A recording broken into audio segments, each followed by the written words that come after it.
A shocking U-turn just before the Bangladesh national election. The Bangladesh government has taken a U-turn on hate preacher Zakir Naik.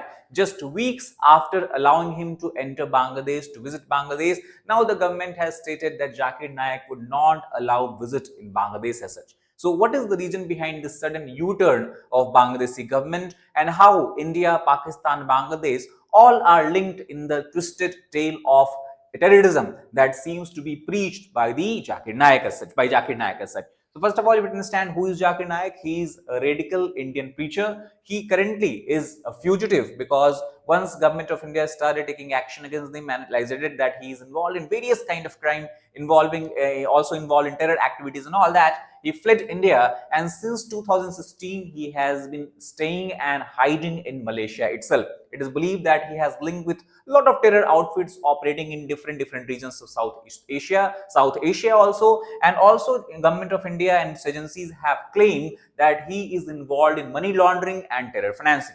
Now, if we talk about this particular case, the Bangladesh government that is led by the chief interim advisor Muhammad Yunus, first it approved 1 month visit of Zakir Naik to the Bangladesh that was to begin on November 28th as such. However, in the recent meeting that took place at the highest level, where you have the involvement of military generals as well as home ministry officials, we are seeing a policy shift, where we have seen a what we call as the change in the government decision. And also, first of all, if you try to understand, this approval itself was a kind of marked shift from the policy of Bangladeshi government, especially under the Sheikh Hasina's regime. Because as long as Sheikh Hasina was Prime Minister of Bangladesh, she never allowed such hateful element, such radical preacher to enter and use the soil and territory of Bangladesh.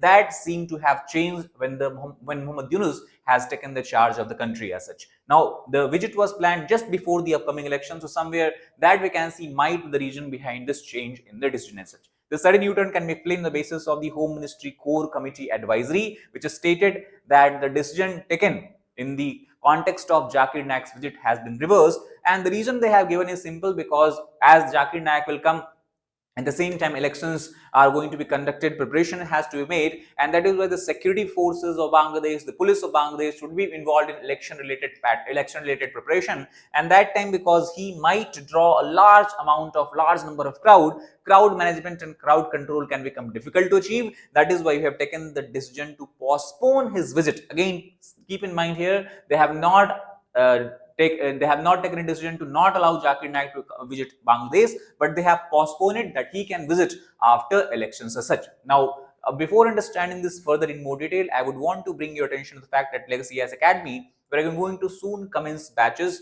Batches are going to start on 10th of November and further on 15th of December. This is going to be a regular weekday batch where everyday classes will be held between Monday to Friday on between 10 to 5 p.m. as such. Similarly, those students who are preparing for the civil services along with full-time job and full-time studies, they can join our weekend program that is going to commence on 6th of December as well.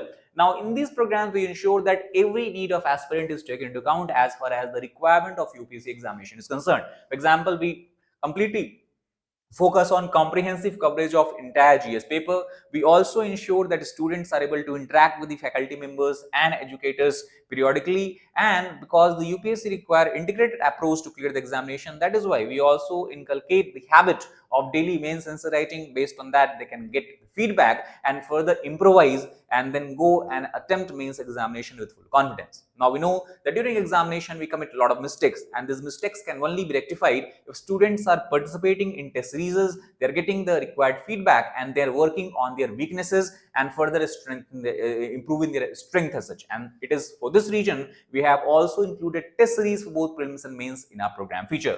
Now, UPSC, as you know, that both in prelims and mains they have focused both on a static as well as current affairs part, and that is why 360-degree coverage of current affairs is something that we have also given emphasis to in our program. Now, if you want to know more detail about the features, programs and all, you can give a call to the number being displayed here. You can also click the link in the description box of this particular video, and you are very welcome to join our Legacy IAS app, which will obviously be helpful in ensuring your success in civil services examination. Now, coming back to this particular topic, the reason why ban was imposed on the visit of Zakir Naik is believed to be a massive gathering, and this is something that has created a kind of fear in the minds of the government and government official, because you know that the last government led by Sheikh Hasina was ousted not by democratic means, but by a violent protest, and similar kind of situation did not want to what you can call as do not want to get trapped again, and that is why they have decided to take a decision. Security forces will be overstretched.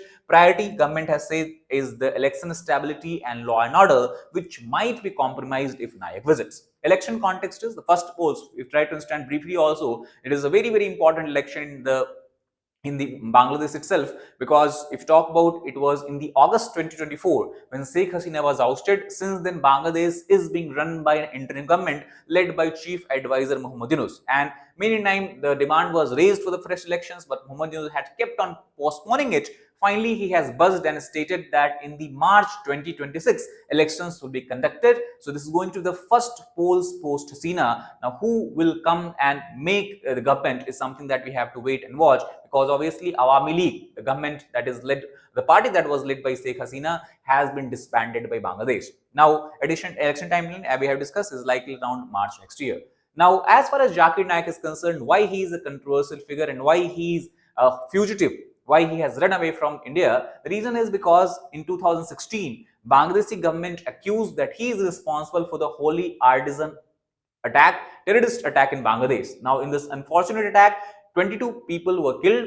Out of that, one girl from India also was a casualty. So, it is believed that when the gunmen were arrested, they said that they were inspired by the Naik's speeches. Naik was known for putting radical speeches to radicalize masses, to propel them to carry out lone wolf attack on his channel, on the YouTube channel, and also he has channel by the name of Peace TV, and that is the biggest irony. The person whose channel's name is Peace TV is spreading propaganda related to terrorism and radicalization as such. So Peace TV was banned under Hasina government, and after that, when it was thought that government of India will get involved here, as government of India also accused Nayak of money laundering, radicalization, terror support, and thus fearing it, Nayak fled to Malaysia as such. Since then, government of India has tried to put extradition request to the Malaysian government, but this has been pending. No action has been taken by the government of Malaysia here.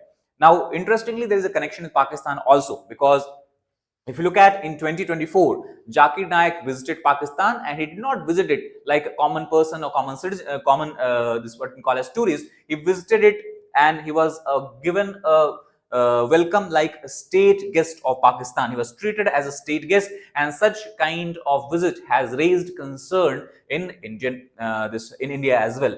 Not only that, he also have met Lashkar-e-Taiba commander while he was visiting Pakistan, who is Muzammil Iqbal Hashmi. Now, to remind you, it is the Lashkar-e-Taiba who is responsible for many dastardly attacks in Indian territory, including the recent attack, unfortunate attack in the Pahalgam of Jammu and Kashmir. So, the visit to Pakistan and again the planned visit to Bangladesh would have raised a serious concern in India, and also it would have raised eyebrows in the intelligence agencies, security agencies, and in Bangladesh also we can see they have taken a U-turn. So that's all about this particular video. If you like the video, please like button, share it with aspirants, and subscribe channel for more such content. Thank you very much.